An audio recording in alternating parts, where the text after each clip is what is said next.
All the three zones of the adrenal cortex are destroyed progressively, but Zona Glomerulosa is the first one to be affected. There is a dysfunction of the autoimmune system, and the adrenal cortex is attacked directly by the antibodies. The other causative factors include the metastasis, which is basically when the cancer cells move from the primary site to the secondary sites. Then we have tuberculosis, which can be an additional risk factor.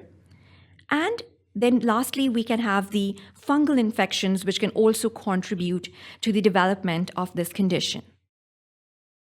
Conditions such as HIV could also be a risk factor. It has been observed that the female gender is more prone to the development of this condition. A deficiency of adrenal hormones can be the consequence of adrenal insufficiency.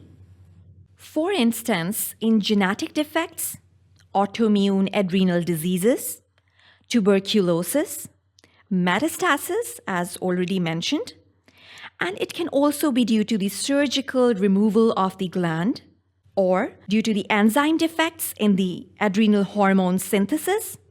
In addition to these causes, there may be insufficient stimulation by the ACTH, as in the damage to the pituitary gland or the hypothalamus. Now, there can be basically multiple causes that is basically resulting in the damage to the pituitary.